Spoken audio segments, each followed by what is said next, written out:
Ngiyanibingelela ababukeli be-Black Life TV lona nguPhakadini uPhoso Mthembulu from le Empangeni ngizothula uhlelo iy'nkinga zomndeni la kwa-Black Life TV. Bahlali ikhaya nekhaya ney'nkinga zakhona wonke umuntu nje uhamba ney'nkinga zakhe kodwa-ke ngeke uhlezi uney'nkinga sonke isikhathi kuye kumele ubuye uphungule ubuye uphungule mase sonke singakhona ukunqoba. Namhlanje nginosisi lapha e-studio naye oze ney'nkinga zakhe.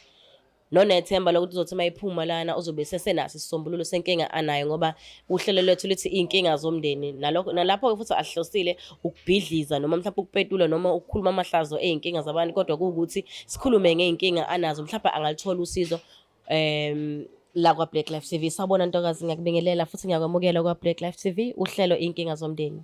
Singakusiza ngani namhlanje baby? Okay, sisi ngiyabonga ukwamukeleka. Igama nguNothando Ngwakandlovu, ngisuka eMlazi kwaQ. Kajane.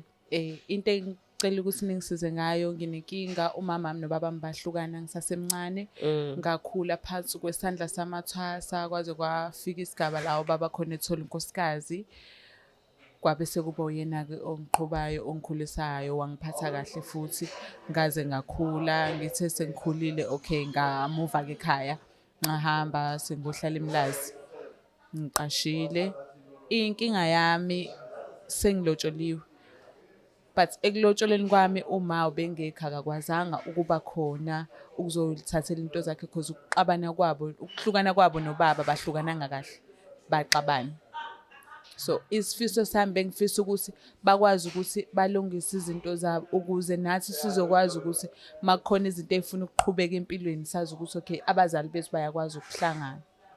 Because kwagcina sekuphoqa ukuthi okay uma ngiyazi abebikho kwakhulunywa naye ngefoni washo izidingo zakhe ngamhambisela right-ke iy'mfanelo zakhe. Manje la kukhona umfana usefuna ukuthi aqhubeke nezinto, ufuna ukuthi ahambe eyombesa. My problem is asazi ukuthi mina angazi because angikaze ngeze ngimchazele isitori sami.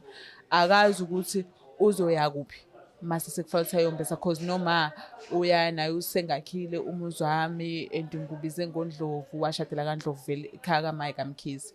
Umuzi wakhe wakhe umuzi kaNdlovu nobaba unomuzi emalikazi naye ukuthi abantu bazoyakena. Ekugcineni la imini osesiqhingini ongazi ukuthi ngempela lento mase sekuthiwa siyenzeka kuzogcina kwenzakaleni because ngalesikhathi ngiyakocela kwaze kwakhona ama-delay ngangizocela ngomhla 28 August kwashintsha ngaze ngacela ngomhla 29 August ngenxa yokuthi nami ngangazi umfana wathi ngibuza ngamtshela ukuthi okay khaya kusenhlazuka which is umuzi kaMa lo senhlazuka.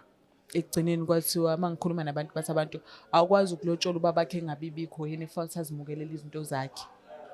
Kwaphoqa ukuthi ngiqale phasi ngifuna indlela yokuthi ngibuyele emalikazi. Lapho umfana bengangamchazelanga ngemalikazi ngangibeke nje kwayinhlazuka kuphela. So ngifisa ukuthi balungise izinto ukuze bizokwazi ukuthi baxoxisane bona bebodwa. Nami sengihambisa into emzini ngihambisa into eqondile ukuthi okay mina ngibelonga la izinto zami zenzelwa la kuphela kungabi nokudonsiswana. Nkosi yami. Manje ngicela ukubuza umama nobaba ayikho indlela mhlawumbe nje ngoba phela senibadala manje nani ayikho indlela abahlangana ngayo baxoxe nje ngabakhulumi nokukhuluma nje efonini. Abakhulumi angazi noma ngizothi noma unokwakhe nobaba unokwakhe. Leyo pride leyo akekho umuntu othanda ukuthi ayithobe ngoba ngize ngibe mngaka ngibe na 28 angazi ukuthi kahle kahle ngempela intoni eyabenza ukuthi baze bahlukane. Bahlukane nini iminyaka emingaki nini? Ngangisemncane kakhulu ngoba ngangisaphathwa. Saphathwa. Ekuhlukaneni kwabo wazama uma ukuthi uyangithatha ngagula ngadlikiza kwaphoqa ukuthi ngibuyele ekhaya. Manje mawuthi nikhuliswa amathwasana ubaba ngabe umlaphi wendabuko? Yebo, umlaphi wendabuko. Oh, okay. Manje into oyifunayo wena ukuthi bekhona ukubonisana ekakhulukazi ngoba kuyilento ebucayi kanjena noma mhlawumbe ufuna ukuthi inkomo zihamba zakubaba ngithi inkomo zakubaba but isibizo sama sagoduka sabizwa nje wakhulunywa naye over the phone washo imfanelo zakhe ngathi kwakumhla 29 ngomhla ka30 ngagibela ngazihambisa into zakhe. Manje mina isifiso sami ukuthi at least baxoxisane bakhulume makuwukuthi khona izinto ezenzakalayo noma abe khona side lakhe ezozijabulela nobaba abe khona side lakhe ezozijabulela nokuthi ukuthi kube khona oposelwayo kube khona okhona akusabhalansi. Ubaba ena uselokhunjisekaniwe omunye umama. Yebo ubaba ushadile. Oh lo mama lona oshado nobaba akanankinga mhlawumbe nokuthi wake nazi noma mhlawumbe wayenzi futhi ukuthi ni abahlangane naye nomama lona uyathini yena umama lo khona njengamanje? Sasingakaze size sikhulume lonto but umamncane akuyena umuntu onenkinga. Umuntu nje oxoxelekayo naye right cause ngikhula mina yena obeshikile shemboni ukuthi uyibambile impilo usibambile apatanise masihamba sesikoleni leso sihlane esivelile asinikeze cause sihlala emakhaya ubaba bengasiyo umuntu osupportive usaze ukuthi seyingane ngoba naku sesihlala naye sekuyikhona sekwazi ukuthi alule isandla lakhe into enza sesikoleni into enekanjalo kodwa nje bekuyena obepatanisa kuphelile ukudla endlini makukuthi kuyenzeka uthola ukuthi igross uboyenzile but sekuphela usawuthi. Ngiyabona Umamncane kobefukula lapho ishumi lasesikoleni kuyena ofukulayo ubengakwazi ukuthi asihlukanise because nawe nazi ingane ubengasihlukanisi mebamba into empeshenini eqolweni nami uzongibambela besiqoka nje nosisi wami ingane yakhe isiqoka into ezifanayo masihamba nje kuwumsebenzi wakhe. Siyabonga ukuzwa nje lokho. Siyabona Ningizimu Afrika akubona bonke o-step mother aba-evil. Nangu uGelazi uyachaza ukuthi uma wakhe webenzelana and futhi uma wakhe uthi kade babambe ngamazinyo. Manje uSibari yena uthini ngayo yonke le nje le ndaba iye im-affecte kanjani mhlawumbe? Phela ke kuthiwa ihlazo lasekhaya ngazi ufihle ngoba ke kuthiwa amadoda ashitshelana mase kubheda akutshela ukuthi hey wena mangitshele nakini vele wena vele nje basebhampa ngoba phela bayabhampa labo bantu akuwona nje into ongahlezi ubathembile. Yena bengakaze ngimtshele ukuthi kahle kahle kuqhubekani kwenzakalani ngoba yena isifiso sakhe bengike ngimuzwe ukuthi mina nje mase ngiyosina enhlazuka ngisale mina ngidliwe stress ukuthi yes siyosina enhlazuka la mina ngikubona ukucaca ngenzeka kusiyele emzini kababa lapho ubaba akanalo igceke emzini wakhe ngcono enhlazuka likhona igceke odo uma engaqedile ukwakha kusawumuzi nje. Enhlazuka khona kwaba isibongo kwamkhize noma ekwandlovu wakhe umuzwa kaNdlovu ma because wathi ushadile akadivosile wakhe umuzwe ingane zakhe. Ikwandlovu nakhona. Yes. Ukuthi ngoba nje fanele ukuthi kodwa ngeke saphila ubaba wakho. Nako lokho kuyinkinga ngoba kusekufika kulesigaba sokuthi kufakwa abantu abadala. Ubhuti wami omdala wamtshela ubaba ukuthi ucela sifakile abantu abadala kunomuzi kama kwawukuthi ubaba wathi ngeke azakwazi. Kanjani phela usemove on yena ubaba kungani kanti engafuni ukuthi nani aniqhubekele nezimpilo zenu or usafuna ukuthi lokho njalo nibuyanisa lapha emsamo okhaya? No ngicabanga ukuthi ubaba senze kuumuntu wamasiko mhlambe wabona ukuthi lento le izomvusela inkinga ekugcineni awukwazi ukuthi uqhamuka uyoguqa emsamo ekugcineni ingalenzanga uxolo nina lothu uxolo bengazobelenze vele abakaze baze balenze ngoba uthi babusenza abantu abadala nje bayibafuna uxolo nje wafaka kunjalo ubhuti wami benza mina ezinye izinto bebeqhamuka sebengitshela sekuphakathi nakhona lapha indlela abenza ngayo kwakukuthi baphuthumesela ukuthi mase kufika labantu laba abakhongi sebefakile abantu abadala sebezokwazi abantu ukuthi bayele lapha emzini kaMawo senhlazuka kwayikona ke basho abantu engangibonisana nabo ukuthi ngeke uze ukwazi ukuthi kiwe lapha emzini kaMawo enhlazuka ngoba ubaba uzobe ngekho ekugcineni umuntu odingakalayo umuntu ubaba.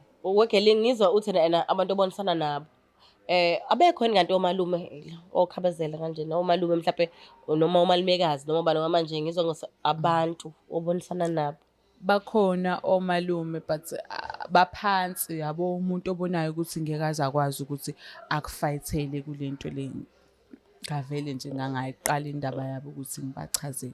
Kodwa yazi ngcono ukuthi ubatshele kube yibona abashoyo ngoba uyabona ukuthi yena lento lena iba trickanyana masibheka njengamanje ngoba ekugcineni laba bantu laba obonisana nabo bangaphandle bakwazi ukuya emsamo kanti omalume noma bephansi benjalo bangakhona ukuthi nabekele lapha emsamo uma ukholelwa khona bekele emsamo ukhona ukuthi beyokhuluma mhlawumbe ke namadlozi akuphi asekhaya kuma wakho noma kunjani vele noma ngabe kuthiwa uma wakho ushadile noma kuthiwa njani omalume bahleze bezoba khona nje bakhona ukuthi bekukhulumele namadlozi umntwana wendodakazi yabo ngoba ibona phela abakwazi.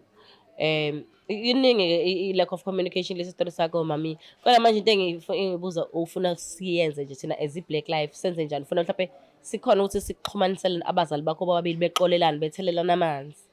Yeah, mina isifiso sami ukuthi ubaba noma bakwazi ukuthi bakhulume balungise inkinga Izinto yabo zabo. bebodwa ingasi-affect thina njengengane.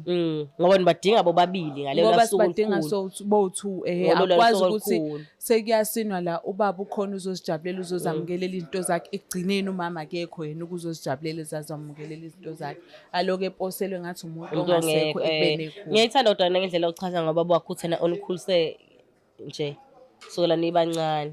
Yeah. So njengamanje ufuna ukuthi sizame ukuhlanganisa umama nobaba. Ekhaya kambe uthi ubaba uhlala kuphi? Ubaba uhlala eMalikazi, umama uhlala eNhlazuka. Mzansi Afrika-ke sinenkinga nangosisi lana unenkinga yokuthi ulotsholwe kwababu wakhe ekubeni umama wakhe nobaba wakhe behlukene. Uthi-ke umama wakhe nobaba wakhe babeshadile. I-tricky nyana-ke le ndaba ngoba manje asazi ngoba uthi umama naye lapha ikhaya lapha khona usalibika walenza kwaba ela kubo la kaNdlovu la kubo kababa la shadele khona kodwa manje gcine inkomo seziya kababa. Uthi badinga bobabili abazali bakhe ikakhulukazi lezi insuku zakhe lezi zokuthi aphume aye komunye umuzi. Into ayicelayo-ke ucela ukuthi sihlanganise abazali. Angeke size sikhoneke ukuthi njengamanje sikhona ukuthi sibafonele bowu-2. Into esingayenza zokuzama ukuthi sicela umphathi lolu daba losilandelele sihambe siye khona lapha eMalikazi ngithi. Yes. Ngiyabona ukuthi umphathi angeke azabe nankinga. uMalikazi seduzana enkulu masisuka la. Yeah, Ke siye eMalikazi ke siyozwa lolu daba ukuthi mhlawumbe ubaba sorry angaba njani yena masingafika nalo. Ubani omazi-ke singaqala kuyena?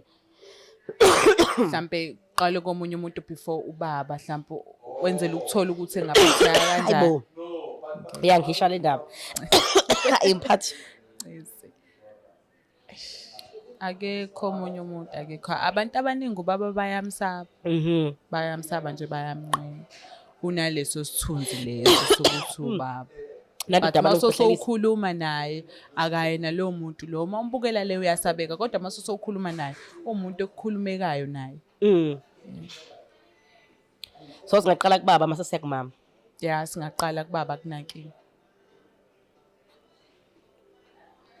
Bahlali ningakhohlwa ukuhlala lapho ni subscribe ni like ni view ni share ni comment ngicela i-comment afethu.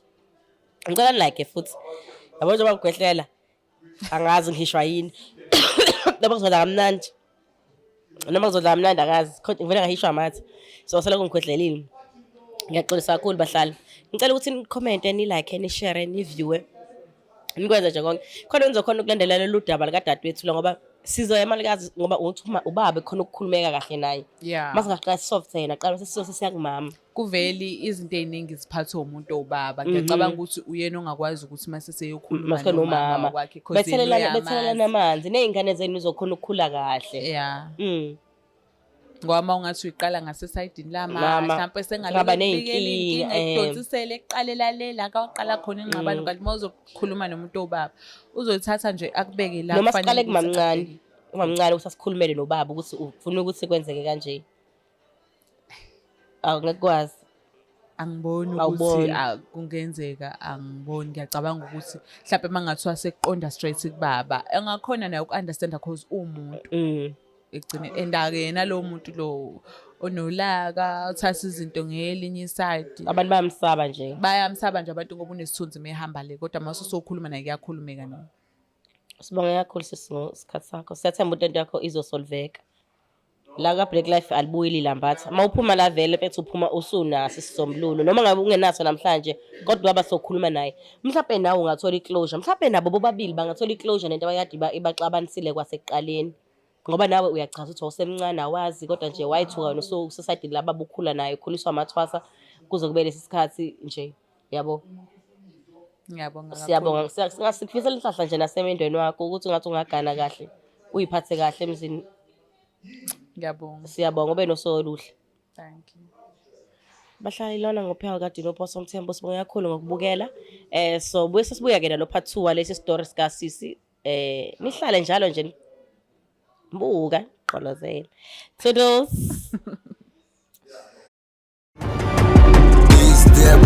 Hype TV.